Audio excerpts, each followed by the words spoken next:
मैं आज फिर आपके सामने हूं, Raman Kumar, president consumer protection cell.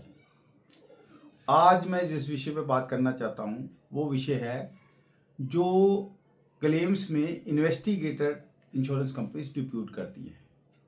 मेरा कहना क्या है कि ये इन्वेस्टिगेटर को एक फ्रॉड की तरह इंश्योरेंस कंपनीज यूज कर रही है। क्यों? क्योंकि इन्वेस्टिगेटर नाम का कोई भी प्राणी IRDA की गाइडलाइंस में रजिस्टर्ड नहीं है। उसके पास ना कोई लाइसेंस होता है, ना उसकी कोई ऑथेंटिकेशन होती है।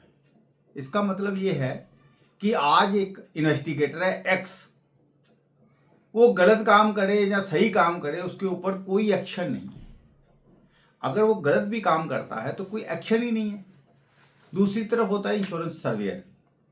इंश्योरेंस सर्वेयर के पास एक लाइसेंस होता है जो आज की डेट पे IRDA 3 साल के लिए इश्यू करती है, और उसके लिए उसकी कुछ ड्यूटीज एंड रेस्पॉन्सिबिलिटीज हैं कि उसको कैसे काम करना है। अगर वो उसके खिलाफ काम करता है तो उसका लाइसेंस कैंसिल हो सकता है। इसी तरह से सारे प्रोफेशनल्स काम करते हैं, चार्टर्ड अकाउंटेंट्स काम करते हैं, डॉक्टर्स काम करते हैं, एडवोकेट्स काम करते हैं। लेकिन इन्वेस्टिगेटर नाम का जो प्राणी है, इसके ऊपर कोई चेक नहीं है। और जो कंज्यूमर कोर्ट्स हैं वो इसकी रिपोर्ट को भी मानती हैं, और उसी की रिपोर्ट को लेके इंश्योरेंस कंपनीज लोगों के क्लेम नहीं दे रही है। किसकी रिपोर्ट को लेके? ऐसा प्राणी जिसका कोई लीगल स्टेटस ही नहीं है, जिसका कोई लेना देना नहीं है, जिसको इंश्योरेंस पॉलिसी का मतलब पता नहीं है, जिसकी क्वालिफिकेशन का कोई स्टेटस नहीं है। वो कितना पढ़ा हुआ है इन्वेस्टिगेटर, कोई रूल नहीं है। वो कितने साल का है, कोई रूल नहीं है। उसको इंश्योरेंस की पॉलिसी कभी जिंदगी में पढ़ी है कि नहीं पढ़ी, कोई रूल नहीं है। IRDA की गाइडलाइंस है 2024 सितंबर की। क्या कहती हैं कि कोई भी लॉस मोटर में अगर 50,000 से ऊपर होता है तो उसमें एक सर्वेयर एंड लॉस असेसर जो रजिस्टर्ड है, जो लाइसेंस होल्डर है, वो लगना चाहिए। अगर उस केस को इन्वेस्टिगेट भी करना है तो उसमें कुछ ढूंढना भी है कि पॉलिसी के ठीक है या विपरीत है, तो भी वो सर्वेयर ही काम करेगा। लेकिन इंश्योरेंस कंपनी ये काम नहीं कर रही। सर्वेयर को थोड़ा डर होता है कि अगर मैं कुछ गलत ज्यादा काम करूं तो मेरे ऊपर कोई एक्शन हो सकता है, इसलिए वो ज्यादा गलत करने से डरता है। लेकिन इन्वेस्टिगेटर को तो कोई डर ही नहीं है। वो किसी भी एक्सीडेंट वाले क्लेम में कह दे कि इस गाड़ी में एक्स ड्राइवर नहीं था, तो उस बेस पे अगर कंज्यूमर ने लिखा हुआ है, कस्टमर ने लिखा हुआ कि एक्स ड्राइवर था, तो कहेंगे जी इन्वेस्टिगेटर ने कह दिया एक्स नहीं था, इसलिए क्लेम नो क्लेम। कहीं आग लग गई है, वो कहेंगे जी आग जो है इन्होंने, हमें लग रहा है कि इन्होंने शायद आग खुद लगाई है, जब आग लगने का जो कारण बढ़ा रहे हैं वो कारण नहीं मिला, तो नो क्लेम कर देते हैं। 20-25 दिनों के बाद वो इन्वेस्टिगेटर को फोरेंसिक सैंपल उठाता है किसी फायर केस में, और 25 दिन का सैंपल उठा के कहते हैं हमने चेक किया, ये आग जिस तरह से कह रहे हैं वैसे नहीं लगी। नो क्लेम कर देते, क्लेम ही नहीं देते। तो इसलिए ये टोटल फ्रॉड है। मेरे पास बहुत सारे ऐसे केस आए हैं, बहुत सारी ऐसी कंप्लेंट्स आई हैं। यहां स्पोर्ट सर्वेयर जो है उसने कहा क्लेम ठीक है, फाइनल सर्वे ने कहा क्लेम ठीक है, गाड़ी ठीक हो गई, केस में FIR भी है, लेकिन उन्होंने एक अनपढ़ व्यक्ति, अर्ध पढ़ा सा व्यक्ति, इलीगल व्यक्ति इन्वेस्टिगेटर नाम से एक लगा दिया गया। उसने आगे कहा नहीं नहीं नहीं, इस गाड़ी में ये ड्राइवर नहीं था। उससे पूछा क्यों, आपको कैसे लगता है? बोले कि गाड़ी लगी तो इसमें तो ड्राइवर जहां तो मर जाना चाहिए, जब बहुत ज्यादा उसको चोट आनी चाहिए। भैया तू परमात्मा है क्या?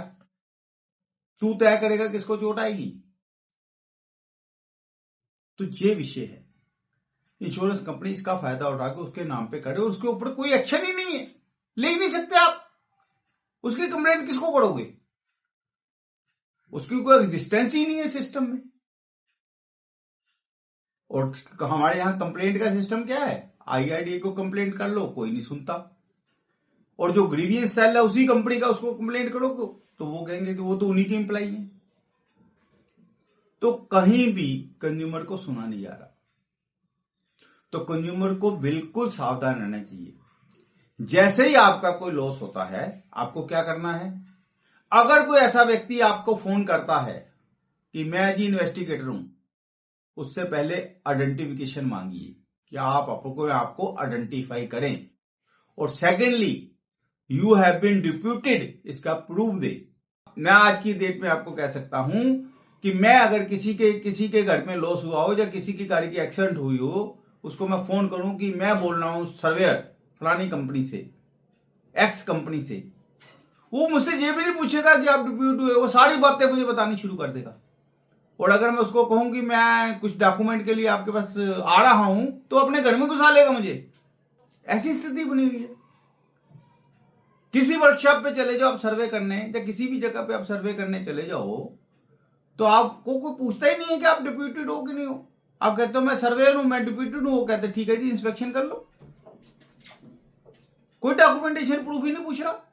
कस्टमर को जागरूक होना पड़ेगा, खास करके आज की डेट में। आप हॉस्पिटल में एडमिट हो गए, वो जी इन्वेस्टिगेटर आ गया जी एक, भाई तू क्या करने आया, who are you, why you have been deputed, what is your qualification to be deputed. आप उसको इंफॉर्मेशन प्रोवाइड क्यों करते हो। उसको कोई इंश्योरेंस कंपनी मेरे को मेल लिखे, मैं इंफॉर्मेशन प्रोवाइड करूंगा, मैं थर्ड पार्टी को इंफॉर्मेशन प्रोवाइड ही नहीं करूंगा। कहां पॉलिसी में लिखा कि कोई भी आके आपसे कुछ पूछ सकता है। आप इस चीज को ध्यान से समझो, और जो इंश्योरेंस के सर्वेयर हैं उनको भी समझना पड़ेगा। जो IIISLA इंश्योरेंस सर्वेयर्स की एसोसिएशन, उसको समझना पड़ेगा। कहीं भी अनऑथराइज्ड पर्सन सर्वे करता है, उसको पकड़ के पुलिस के हवाले करो, ये ऑथराइज ही नहीं है। अनएजुकेटेड पर्सन जो इंश्योरेंस कंपनी के एम्प्लॉइज हैं, वो टोटल उस गाड़ियों की फोटो करके सर्वे करके क्लेम फाइनल कर रहे हैं, और इसला जो है अपनी वो सोई पड़ी है। उनके नेताओं को आपस में लड़ने के अलावा कोई काम ही नहीं आता। और जो लोकल सर्वेयर हैं, उनकी भी ड्यूटी बनती है कि तुम्हारे रोजी रोटी पे हमला कर रहे हैं ये लोग, जो लाइसेंस सर्वेयर नहीं है वो सर्वे कर रहे हैं, वो जाके पार्टीज को मिल रहे हैं क्लेम के चीज में, उसको रोकना लाइसेंस सर्वेयर का भी काम है। अरे तुम्हारी रोजी रोटी पे हमला हो रहा है, तुम सोए पड़े हो। तो इस फ्रॉड को रोकने के लिए कम से कम सारे लोग इकट्ठे हुए हैं। आपके पास भी बहुत सारी एग्जांपल्स होंगी। आप एग्जांपल्स हमारा जो व्हाट्सएप नंबर है उस पर शेयर करें, चाहे हमें कंज्यूमर प्रोटेक्शन अथॉरिटी में मिलना पड़े, चाहे हमें IRDA के चेयरमैन से मिलना चले, या फाइनेंस मिनिस्ट्री में मिलना पड़े, या कंज्यूमर मिनिस्ट्री में मिलना पड़े। इस धांधली को, इस फ्रॉड को जो इंश्योरेंस कंपनी इन्वेस्टिगेटर पे नाम पे कर रही है, इसको हम बंद कराएंगे। आप अपना साथ हमें दें और हमारे चैनल को सब्सक्राइब करें। आपको आज के बाद हर हफ्ते में, हर सप्ताह में एक वीडियो जरूर मिलेगा जो आपके लिए लाभदायक होगा। धन्यवाद।